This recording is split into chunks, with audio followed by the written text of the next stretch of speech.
Kita sudah sampai kepada bab tentang memilih ilmu juga, memilih guru, memilih ilmu. Qala Imam Az-Zarnuji rahimahullah ta'ala nafa'ana Allahu bihi wa bi'ulumihi wa bi'ulumi masyaikhihi wa talamidatihi fid daraini amin ila anqal, sampai kepada wa yambaghi seyogyanya, hendaknya, alangkah baiknya di talibil ilmi, bagi penuntut ilmu, alla yakhtaro, agar tidak memilih nau'a ilmin, macam ilmu yang dicari, binafsihi, dengan dirinya sendiri. Ini sebaiknya seorang santri itu kalau ngambil takhusus ilmu, spesial ilmu apa sih yang akan aku ambil, maka hendaknya tanya kepada guru, itu lebih bagus. Apalagi guru yang sudah bergaul dengannya bertahun-tahun, sehingga seorang guru itu tahu bakatnya anak ini apa, cocoknya kemana, atau masa depan apa yang pantas dimasuki oleh anak ini. Nah, ini memang dari sisi lain kalau kita cermati, seorang guru harus punya wawasan dalam hal ini. Wawasan tentang masa depan yang bermacam-macam, yang banyak. Kemudian wawasan tentang santri itu sendiri, sehingga digabungkan. Dan itu pun perlu waktu untuk punya pengalaman seperti itu sebagai seorang guru. Nah, memilih disiplin ilmu pun ternyata hendaknya kita minta petunjuk kepada guru, karena guru lebih tahu apa sih yang akan dibutuhkan. Bal yufawwidu amrahu, jadi hendaknya jangan milih dengan dirinya sendiri, tapi yufawwidu amrahu, seorang santri hendaknya yufawwidu, menyerahkan amrahu, urusannya, urusan milih ilmu tadi, ilal ustadi, kepada gurunya. Wa innal ustad, sebab seorang ustad itu, seorang guru itu, qad kasala, telah mendapatkan lahu, bagi guru, at-tajarub, pengalaman. Hendaknya tanya guru, karena guru lebih pengalaman dalam menuntut ilmu.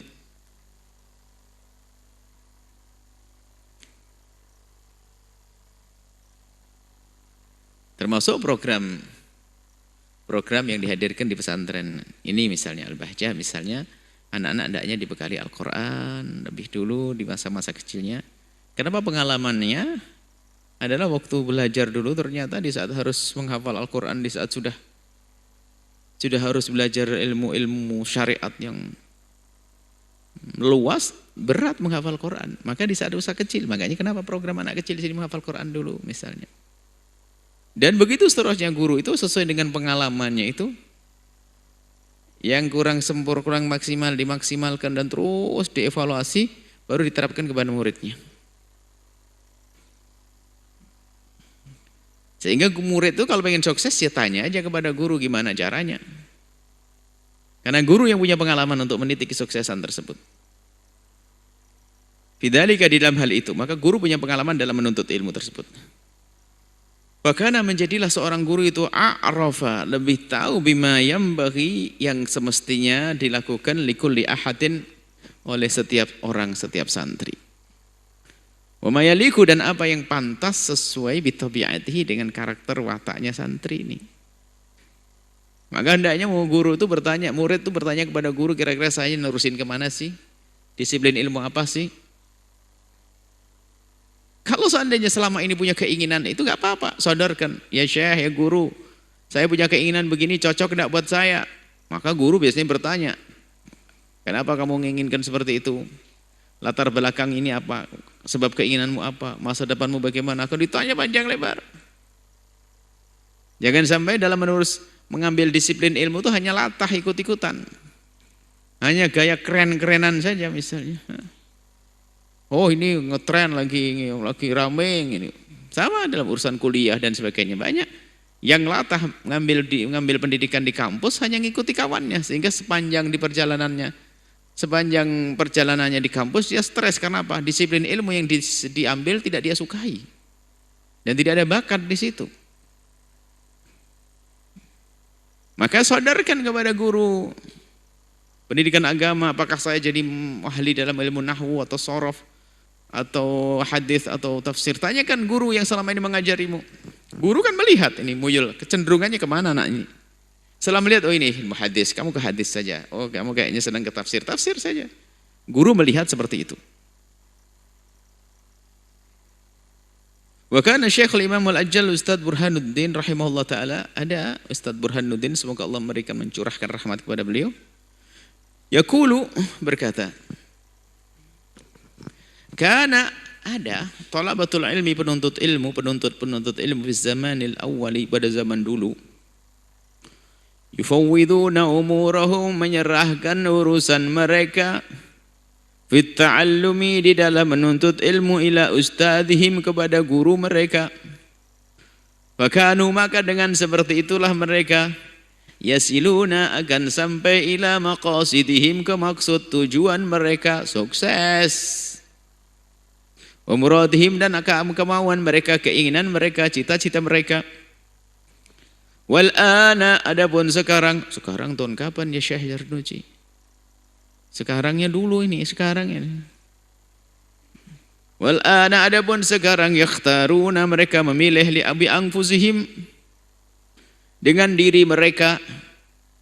Enggak pernah minta petunjuk kepada guru, bahkan ada yang takut minta petunjuk kepada guru, nanti apa? Saya diarahkan sesuatu yang saya tidak suka. Salah. Sampaikan kejujuran dengan jujur kepada guru. Nanti akan dipertimbangkan. Bahkan kadang dengan istikharah, minta petunjuk kepada Allah. Fala yahsulu, maka tidak mendapatkan maksuduhum. Fala yahsulu, maka tidak didapat. Yuhsalu maksuduhum, maksud mereka. Karena caranya adalah dengan pikirannya sendiri, tidak ngambil pendapatnya guru, maka dia tidak sampai minal ilmi wal fikih, tidak ada ilmu, tidak ada fikih, enggak dapat ini, enggak dapat itu. Wa kana, ada yuhka, dikisahkan, anna Muhammad bin Ismail Al-Bukhari, Imam Muhammad bin Ismail Imam Bukhari rahimahullahu taala, semoga Allah memberikan rahmat kepada beliau, kana bada'a bi kitabis sholati. Beliau belajar seperti santri yang lainnya dari kitabus shalah, fikih. Salat kan kewajiban, wajib fardhu ain, belajar ilmu salat kepada Imam Muhammad bin Al-Hasan. Muhammad bin Hasan Asy-Syaibani, muridnya Imam Abu Hanifah.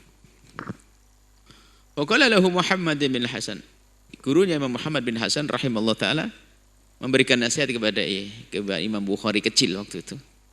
Sebelum jadi Imam Bukhari, kelihatannya anak ini modelnya, ini kok pandai menghafal hadis nih, hafalnya kok kuat banget.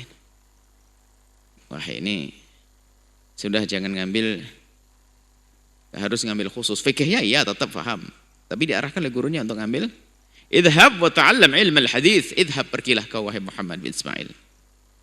Idhab, pergilah, wa ta'allam, dan belajarlah ilmu al-hadis, ilmu hadis.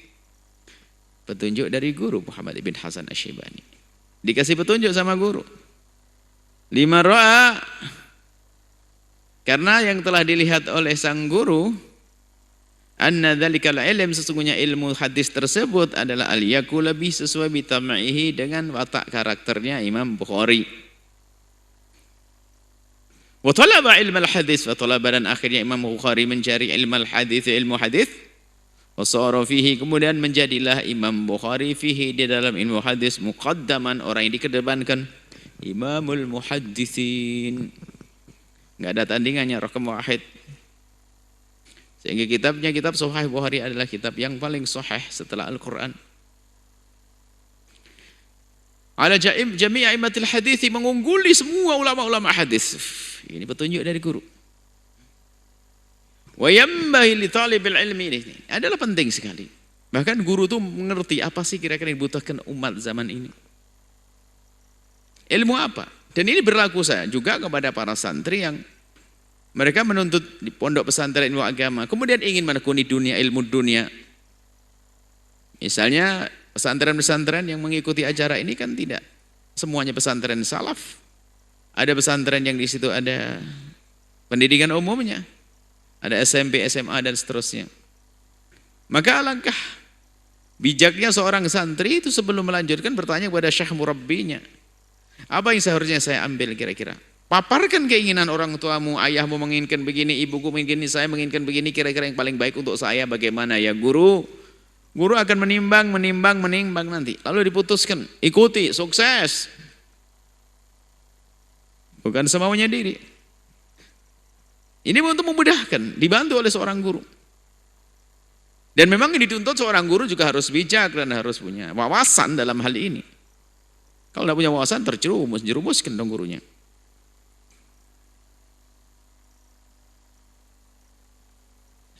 Bertanya, termasuk ya apalagi ilmu-ilmu syariat dan sebagainya. Ada seorang guru menginginkan kamu yang paling tepat bagimu adalah ilmu tafsir, oke. Ilmu hadis, oke. Ilmu fikih atau usulnya saja, atau ini macam ini.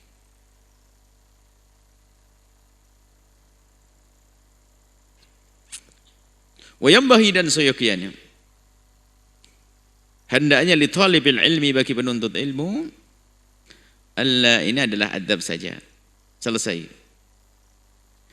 masalah memilih ilmu, hendaknya nggak ada salahnya kalau minta petunjuk kepada seorang guru.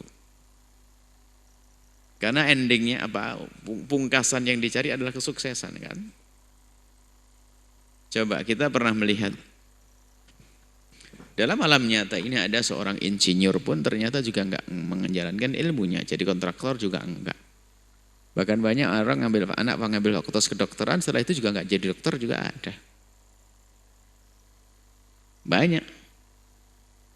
Punya ilmu tapi tidak diamalkan banyak. Artinya ilmunya tidak ya. Memang dijadikan oleh Allah lebih bermanfaat menjadi yang lainnya. Akan tapi kalau melalui petunjuk guru ini akan bermanfaat insya Allah. Ini ada barokah. Ridho dan doanya seorang guru.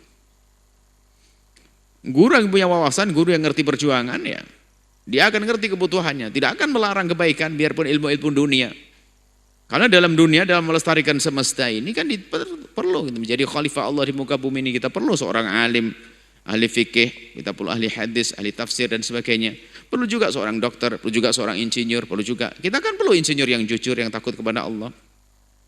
Sehingga bangunan benar-benar bangunan, bukan bangunan yang cepat roboh dan seterusnya. Ini seperti itu diperlukan. Maka guru yang punya wawasan mengerti sisi itu. Dan selalu pengen kalau muridnya itu maju, lebih besar daripada dia, daripada guru itu sendiri. Itu kan cita-cita guru dimanapun, guru yang tulus. Makanya seorang murid kan dalam muqaddimah kitab ini kan murid itu mencari guru harus benar-benar cari guru. Kadang guru tidak pernah memberi motivasi, guru tidak membesarkan santri, bahkan santrinya hanya sekedar dijadikan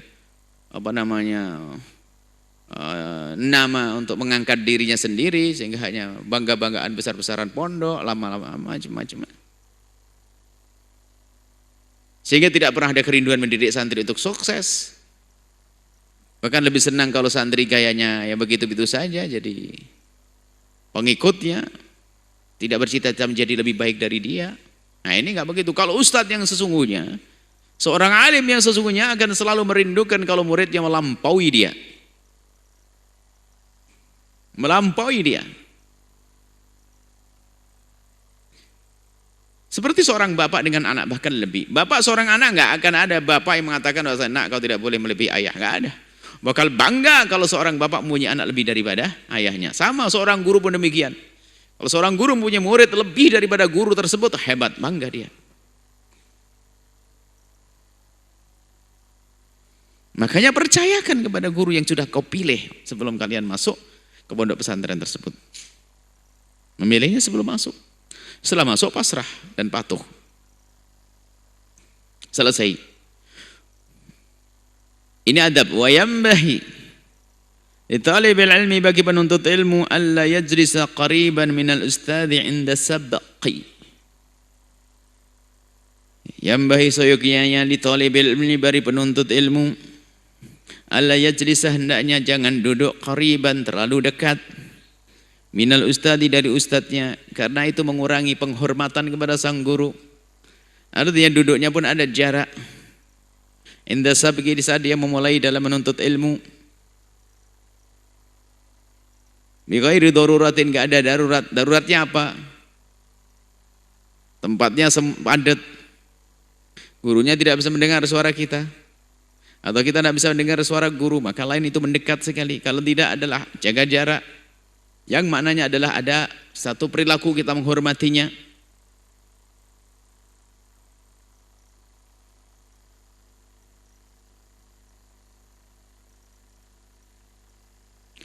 Bal yambahi, akan bahkan seyogyanya ayyakuna bainahu wa bainal ustad, antara dia dengan ustad itu ada qadral qaus.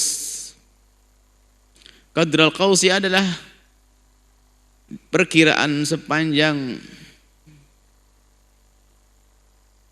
ada busur panah. Busur itu yang mana? Anak panah ini, kalau busur yang panjang. Yang panjang itu apa? Gandewa penentang, kalau bahasa Jawanya apa no? Apa yang pemanah? Anak-anak yang suka main panah itu apa namanya yang panjang itu? Busurnya. Kalau ini anak panah. Jadi sepanjang busur perkiraan lah.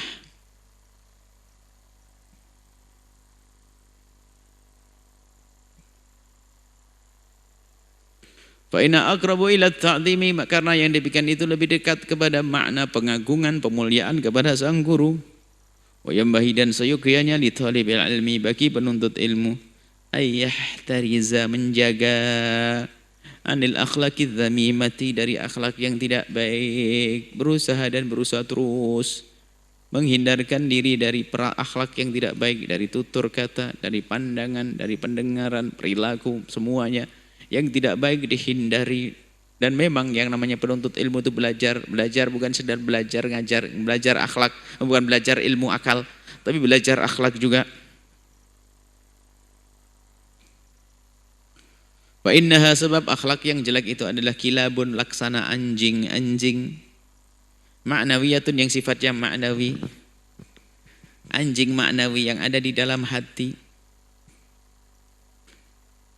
Jadi akhlak yang kotor itu bagaikan anjing yang ada di dalam hati.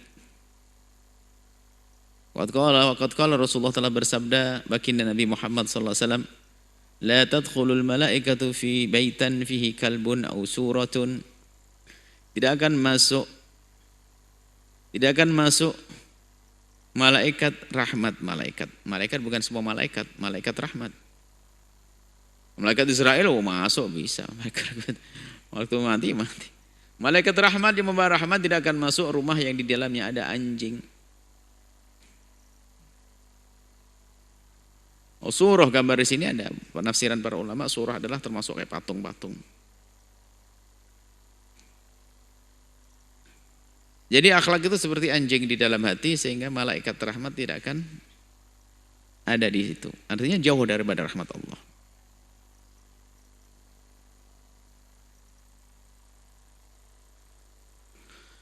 Wal akhlaqu dzamimatu, wa inna ma yata'allamul insanu, sesungguhnya seseorang itu belajar biwasitatil malaki, perantaranya malaikat-malaikat yang memberikan ilham dari Allah. Jadi kita mendapatkan ilham itu adalah dari Allah melalui malaikat, membisikkan ilham kepada kita. Seperti asy-syaitan yuwaswisu fi syudurin nas, jin minal jinnati wan nas, membisikkan. Tapi malaikat juga membisikkan kemuliaan, ilham, lintasan kebaikan. Lah kalau hatinya busuk, dipenuhi dengan dengki, dendam, prasangka buruk, malaikat rahmat gak ada, maka gak ada ilham kebaikan di dalam dirinya. Wal akhlaqudz dzamimatu, adapun kisah-kisah tentang akhlak yang buruk, tu'rafu, bisa diketahui fi kitabil akhlak, di dalam kitab akhlak. Beliau tidak sebutkan di sini. Wa kitabuna, dan kitab kami ini, kitab Ta'limu Ta'lim ini, la yahtamil bayanaha, enggak bisa merangkum, tidak bisa mencakup keterangan tentang akhlak-akhlak buruk tersebut. Maksudnya apa dialihkan, dicari kitab tentang akhlak. Imam Ghazali bahas dalam kitab Ihya'nya tentang akhlak. Masya Allah. Membersihkan hati, dengki, dendam, dan seterusnya. Diisyaratkan oleh Imam Zarnuji, kembali ke sana, kitab akhlak penting sekali membersihkan akhlak. Akhlak itu bukan basa-basi lesan berucap, tidak, dari hati. Hati yang terbebas dari dengki maka akan memancar ke wajah penuh keceriaan, rasa senang dengan keberhasilan orang lain. Tapi begitu sebaliknya hati yang dikuasai oleh dengki dan benci, maka ketahuilah akan mukanya akan menjadikan muka itu muram, durja. Di saat lihat orang sukses marah, oh, kenapa begitu? Lihat orang dendam.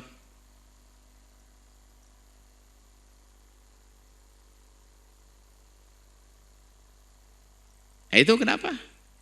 Hatinya kotor. Maka beri hati penting, bersihkan hati. Maka para guru pun kadang sangat sering menyisip tentang ilmu-ilmu membersihkan hati. Itu penting sekali hatinya orang yang sudah hati bersih, nyaman, indah, enak. Lihat teman penuh kasih dan cinta, nggak ada dendam, nggak ada Allah. Sampai dikatakan kalau orang sudah bersih hatinya itu sudah seperti di surga biarpun belum masuk surga. Nikmat. Dan itu juga itu Wahbi, pemberian dari Allah. Tiba-tiba orang lapang, qalbun salim, hati selamat. Semoga Allah memberikan kepada kita qalbun salim, enak terus sama orang. Tapi si pendengki pendendam lihat muka ini dendam, mau kram, masya Allah, naudzubillah, setiap melihat muram. Itu perlu belajar terus mencucikan hati. Jadi hanya riang, tenang, dengan penuh kasih, mahabbah yang diajarkan oleh baginda Nabi. Khususnya adalah dalam menuntut ilmu ada penekanan adalah anit takabburi, tentang takabbur, kesombongan, sombong. Wa ma'at takabburi la yahsulul ilmu, dengan kesombongan tidak didapat ala ilmu. Sombong, makanya sebagian masyayikh ahli tarbiyah itu sebelum memberikan santri ilmu, mereka pangkas sifat-sifat sombong. Dilihat. Ada seorang syekh ahli tarbiyah itu melihat satu santri baru itu nggak boleh belajar. 6 bulan nggak boleh belajar, ajib. Akhirnya disuruh pungut sampah sama merapikan sandal setiap hari. Nggak boleh belajar. Yang lain tidak mengerti, dipikir itu adalah memang datang untuk bekerja. Ternyata enggak, dia santri beneran.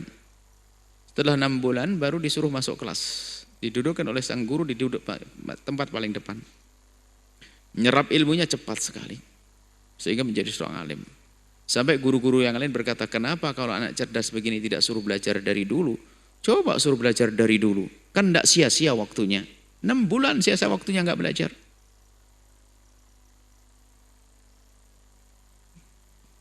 Terjadilah diskusi antara guru yang lain dengan Syekh Murabbi. Ya Syekh Murabbi, ini anak cerdas banget. Kenapa tidak dari dulu aja belajar?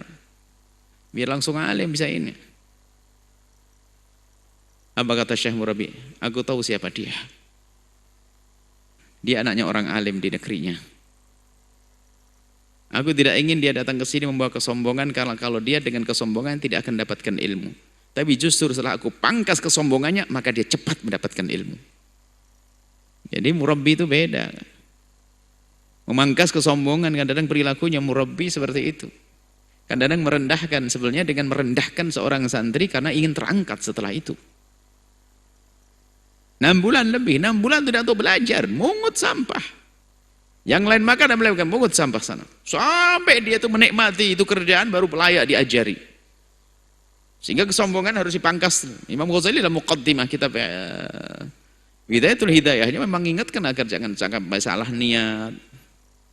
Kalau seandainya orang sombong belum dibenahi hatinya, tiba-tiba kita kasih ilmu, apa arti ilmu bagi dia? Akan menjadikan sebab dia tambah sombong. Dulu waktu bahlul aja sombong, apalagi pintar tambah sombong. Kan begitu. Bahlul istilah ya, bukan bahlul maknawi. Bahlul makna kan artinya bahlul orang pintar. Kisahnya kisah orang pintar ya. Bahlul. Nah, artinya kalau jahil orang bodoh. Jadi sombong dalam keadaan bodoh. Kalau alim ya tambah sombong. Kayak orang fakir saja sombong dengan apa yang dimiliki dari kekayaannya. Kalau kaya gimana? Oh, tambah kacau. Makanya para ahli tarbiyah tidak langsung berinya ilmu. Dipangkas dulu kesombongannya. Coba perhatikan, kalian insya Allah jadi ahli tarbiyah juga. Kalian amati santri yang membawa kesombongan susah dididik. Santri yang membawa kesombongan, macam-macam kesombongan.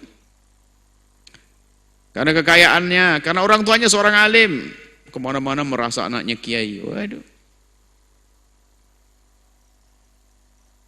Anaknya pejabat. Al ilmu harbun. Ilmu itu akan jadi musuh.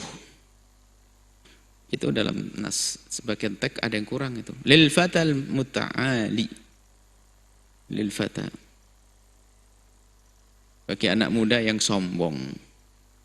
Kasaili seperti banjir itu harbun akan menghancurkan lil makanil ali ke tempat yang tinggi. Maksudnya apa? Ilmu enggak akan didapat, ilmu yang manfaat enggak akan didapat oleh orang yang biasa dengan kesombongan. Nah ini, hati-hati dengan sifat sombong. Jangan bawa ke pondok ini adalah dengan kekayaan orang tuamu, enggak. Kita tidak menoleh kepada kekayaanmu. Kekayaan orang tuamu tidak. Bapaknya yang alim, bapakmu yang alim, bukan kamu yang alim. Apalagi pejabat, ayahmu yang pejabat, kamu bukan pejabat. Lalu apa? Kalian punya gelar lebih istimewa lagi, yaitu wasiatu Rasulillah. Wasiatnya baginda Nabi. Kalian harus lebih bangga dengan gelar itu daripada gelarnya aku anaknya orang kaya. Aku anaknya si fulan, si fulan. Jadilah engkau wasiatnya Rasulullah. Nisbat kepada baginda Nabi SAW. Artinya apa? Nabi berwasiat kepada siapapun yang ada di kiri kananmu untuk memperhatikanmu. Karena kamu adalah sumber kemuliaan. Sebab kemuliaan yang besar.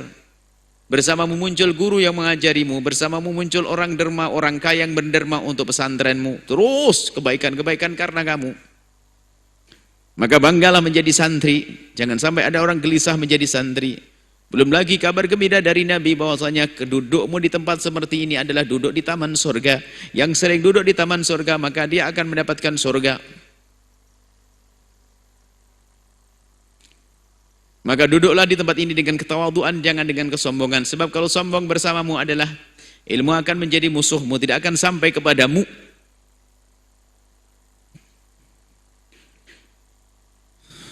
Cukup. Wakila bijaddin, ini disebarkan naskah bukan di sini.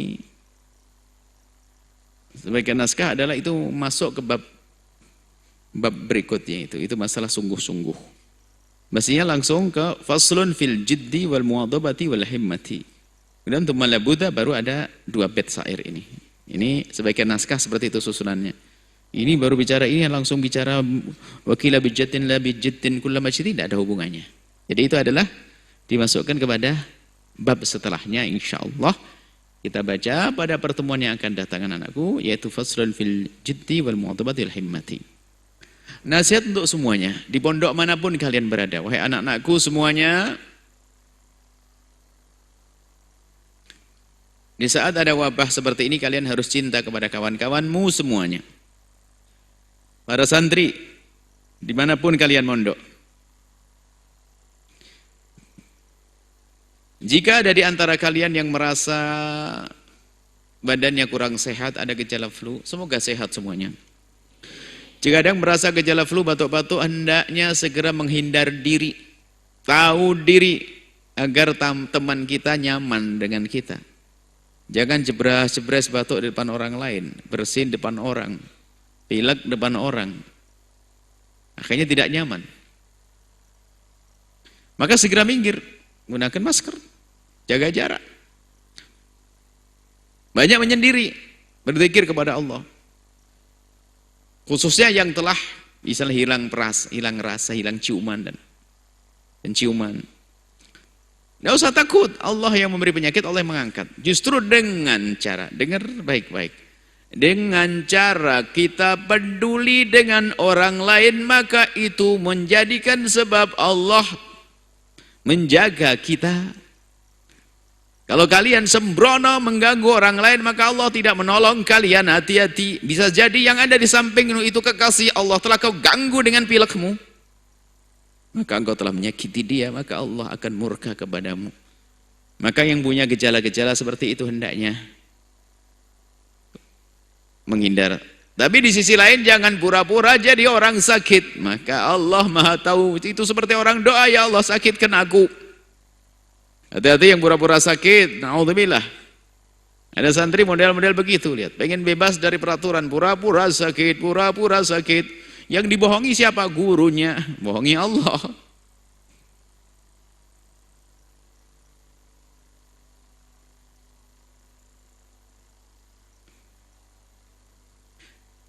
Dan juga para asatid yang mengikuti acara ini, lebih baik di hari-hari semacam ini Anda, wahai para kiai, para asatid, menghindari untuk memberikan tangan Anda kepada para santri, apalagi dengan cium tangan. Bukan urusan Anda insya Allah pertama ahli tawakal yang sesungguhnya, dan insya Allah Anda dijaga oleh Allah. Bukan permasalahan diri Anda, orang lain. Sebab seorang kiai kalau memberikan tangannya kepada santrinya, satu akan dicium.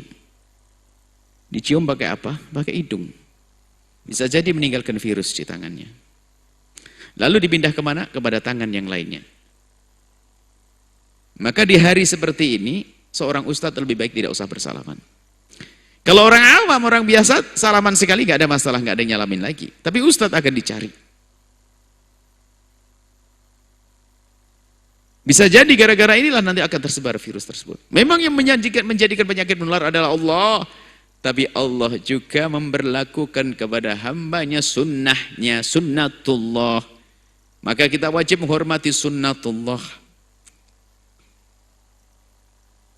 Pakai masker sunnatullah, nggak boleh kita sombong dengan sunnatullah. Oh, kalau memang saya tidak sakit, nggak bakal sakit. Biarpun pakai maskeran, kalau sakit, sakit. Itu kemarin tetangga saya yang masuk rumah sakit, COVID, mati, maskeran terus. Ini kurang ajar kepada Allah. Sunnatullah harus kita patuhi. Sunnatullah pakai masker, cuci tangan, sering cuci tangan, jaga jarak, itu adalah menghormati sunnatullah. Kalau kita sombong sama sunnatullah akan diuji oleh Allah. Jangan sombong dengan sunnatullah. Sunnatullah apa? Seperti kita lapar lalu makan. Enggak usah sombong. Ya Allah, kalau bang saya jatah kenyang, biarpun tidak makan saya akan kenyang. Enggak boleh begitu. Ada orang kadang-kadang menjerumuskan orang tawakal, enggak usah takut, Allah yang beri sakit. Akan menjadi berantakan umat ini. Enggak boleh begitu. Zalim itu menjerumuskan orang. Menjerumuskan orang. Memang kami selalu sampaikan, tidak boleh terlalu takut dengan virus ini, karena itu yang mengirim Allah. Tapi jangan sembrono. Biasa saja, tapi ikut protokol kesehatan. Yang sakit dari saudara, kerabat, para wali santri yang sakit kemudian sampai meninggal, mati syahid, itu ta'un kok. Orang beriman, orang muslim yang mati kena wabah COVID ini adalah mati syahid.